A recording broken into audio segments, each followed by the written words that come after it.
Hare Krishna. Greetings and welcome to me and you Hindi tarot.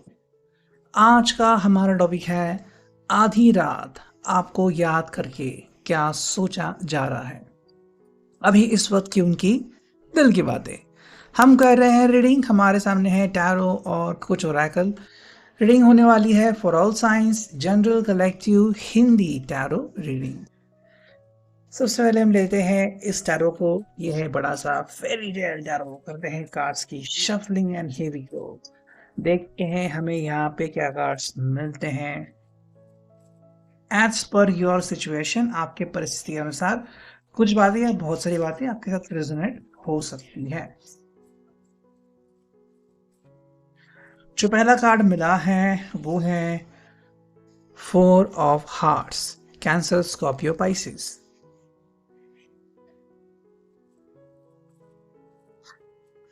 दूसरा card मिला है S of wands, Aries, Leo, Sagittarius. तीसरा card मिला है जस्टिस का, लिब्रा। चौथा कार्ड मिला है हमें गार्डियन ऑफ वॉन्ड्स।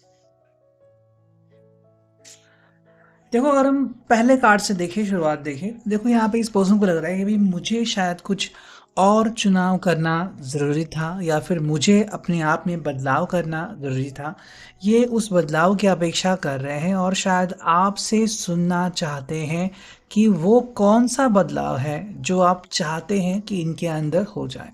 ठीक है, मतलब आपकी तरफ से अगर इनको कुछ सुनने को मिले कि भाई ठीक है, ये बात है, ये परेशानी है, तो ये कुछ कर सकते हैं जिसमें बदलाव वो 100% कर पाएंगे अपने ज़िंदगी में, अपने खुशहाली भरी इस जीवन में।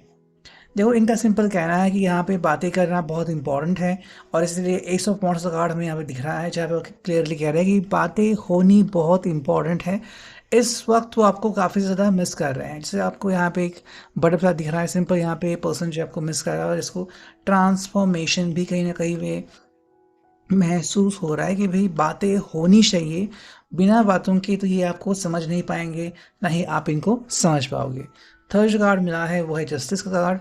यहाँ पे इनको लग रहा है कि भाई जस्टिस होना काफ़ी इंपॉर्टेंट है, और ये नहीं कि भाई सिर्फ किसी एक व्यक्ति की चलेगी। अगर ये कुछ कह रहे हैं और ये गलत है तो जस्टिस होना चाहिए, और कहीं आपकी डिमांड गलत है तो भी जस्टिस होना चाहिए। मतलब दोनों तरफ जस्टिस होना चाहिए।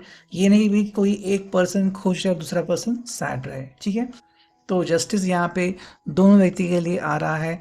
फोर्थ जो कार्ड है वो है गार्डियन ऑफ वॉन्ड्स का कार्ड, जहाँ पे हम कह सकते हैं कि ये इस पर्सन को लग रहा है कि भाई ये पर्सन आपको प्रोटेक्ट करना चाहता है, यानी आपकी जो एनर्जी है इसको प्रोटेक्ट करना चाहते हैं हर हालत में, चाहे कुछ भी हो जाए। नेक्स्ट कार्ड मिला है Sikar of swords, Gemini, Libra, Aquarius. फिर हमें मिला है यहाँ पे हर्मिट का कार्ड, यानी कि वर्गो। फिर हमें मिला है 2 of swords, Gemini, Libra, Aquarius. और फोर्थ कार्ड मिला है 7 of hearts, cancer, Scorpio, Pisces.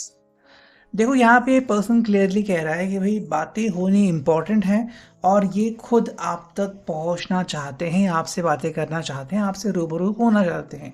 इनका जो हार्ट है वो भी बिल्कुल रेडी है आपसे बात करने के लिए। और हाँ, इनको लग रहा है कि भाई अभी सही मोमेंटम आ चुका है, सही मौका आ चुका है जब ये आपसे बातें कर सकते हैं। अभी का जो समय है वो आपसे बात करने का, और इस पर्सन को लग रहा है कि भाई मैं सही डिसीजन ले सकता हूँ, बस इसके लिए बहुत ज़रूरी है कि आप क्या सोचते हो। अगर आप इनके हाँ में हाँ मिलाते हो तो आपकी बातें डेफिनेटली हो जाएंगी, चाहे फिर जो भी गिले शिकवे हो वो मिट सकते हैं और आप बातें कर सकते हो। जो नेक्स्ट कार्ड मिला है 7 ऑफ हार्ट्स का, इनके पास बहुत सारे ऑप्शंस आ रहे हैं कि मैं करूँ तो क्या करूँ, या फिर इसमें से कौन सी मैं चॉइस कर सकता हूँ। ये उनके लिए काफ़ी इंपॉर्टेंट हो सकता है। नेक्स्ट हम लेते हैं ओरेकल को, देखते हैं यहाँ से कार्ड्स मिलते हैं। पहला जो कार्ड मिला है I will only break your heart. कई बार इनको लगता है कि भाई मैंने आपका दिल कई बार दुखाया है, और आज भी अगर मैं आपसे बात करता हूँ तो आपका दिल ही मैं ही दुखाऊंगा। तो इस बात से कई बार ये पर्सन परेशान होता है, और उसको लगता है भाई शायद इससे कोई फ़ायदा नहीं होगा, शायद मैं आपका दिल दोबारा से दुखाऊंगा। तो यही बात है कि ये पर्सन को लग रहा है कि मुझे अपने आप में बदलाव करना काफ़ी इम्पोर्टेंट है। नेक्स्ट कार्ड है आई एंटरटेन अदर्स। कई बार इनको लगता है कि भूतकाल में, पास में इन्होंने आपसे ज़्यादा अपने दोस्तों को या फिर किसी और को या फिर अपने एक्स को इम्पोर्टेंस दिए थे, जो कि आज के आपके सेपरेशन के कारण शायद बने हैं, या फिर आप दोनों के बीच जो दूरियां बन चुकी हैं उसके लिए शायद आप इनको रिस्पॉन्सिबल कह सकते हो। इस पर्सन को लग रहा है भाई मैंने जो पहले किया था अब मुझे उसका परिणाम भुगतने मिल रहा है। I need your help. अभी इस वक्त ये पर्सन आपकी सख्त ज़रूरत महसूस कर रहा है। उसको लग रहा है कि भाई मैं अकेला इस भवसागर से बाहर नहीं निकल सकता, मेरे लिए इम्पॉर्टेंट है एक तो डिवाइन का इंटरफेरेंस, और दूसरी बात कि अगर आप मुझे सपोर्ट करोगे तो ही मैं इस लव लाइफ में सर्वाइव कर पाऊंगा। नेक्स्ट कार्ड मिला है वो है I am trying to change my ways. मैं अपनी परिस्थितियां बदलने की पूरी कोशिश कर रहा हूँ। ऐसे व्यक्ति को कहना है कि ये पर्सन कोशिश तो कर रहा है लेकिन रंग उसको अभी तक नहीं आ गया है। जब तक आप इसको हाँ सर्टिफाई नहीं करोगे तब तक इस पर्सन को शायद सही हालात का जायज़ा नहीं होगा। We have a psychic connection. कई बार इनको लगता है कि आप दोनों के बीच एक साइकिक कनेक्शन है कि उन्होंने आपको मिस किया और तुरंत आप इस बात को महसूस करते हो, या फिर आपने इनको याद किया और ये भी आपको महसूस कर पाते हैं। नेक्स्ट है यू कैन ट्रस्ट मी। फिलहाल आप इस पर्सन को ट्रस्ट कर सकते हो। ऐसा इस व्यक्ति का कहना है कि भाई अभी फिलहाल मतलब जो भी पास में हुआ था वो पास की घटनाएं थी, लेकिन वर्तमान में आप इनको ट्रस्ट कर सकते हो। I refuse to lose. इस व्यक्ति को अब किसी भी हालत में लूज नहीं करना है आपका कनेक्शन, और इसलिए पर्सन कह रहा है कि भाई मुझे आपका कनेक्शन हर हालत में चाहिए। I need to focus on my desires. जो भी इनकी इच्छाएं हैं यह अपनी इच्छाओं के ऊपर ही फोकस कर रहे हैं। नेक्स्ट लेते हैं ये ओरेकल, देखते हैं यहाँ से कार्ड्स मिलते हैं। ये वाला golden opportunity, important doors are opening for you right now, walk through them. मतलब कि बहुत सारे दरवाजे ओपन हो रहे हैं, लेकिन ये दरवाजे जो हैं वो गोल्डन अपॉर्चुनिटी साबित होने वाले हैं, लेकिन उसमें से सही दरवाज़ा कौन सा है ये चुनाव इस पर्सन को हर हालत में करना पड़ेगा। तो इसी के लिए ये पर्सन तड़प रहा है, ऐसा यहाँ पे कह सकते हैं। सेकेंड जो कार्ड है वो है past life. This situation involves your past life memories. मतलब आपकी जो पास्ट लाइफ की मेमोरीज है ये इस पर्सन को कहीं ना कहीं महसूस हो रही है, और वो जो तड़प है ये तड़प भी इस पर्सन को महसूस हो रही है कि ये अभी आपसे दूर नहीं रह सकता। इसका कारण आपके सामने आ रहा है। थर्ड कार्ड है बटरफ्लाई मेडन, यानी कि भाई transformation. You are experiencing enormous change right now which brings great blessings.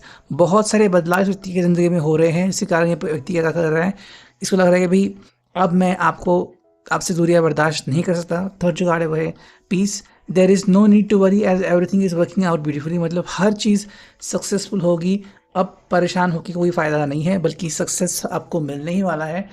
तो इस व्यक्ति को लगता है कि ये जल्द से जल्द आपसे मिले या फिर आपसे एटलीस्ट फ़ोन पे बातें करें ताकि इनका मन शांत हो जाए। तो ये है अभी के लिए reading. I hope it will resonate.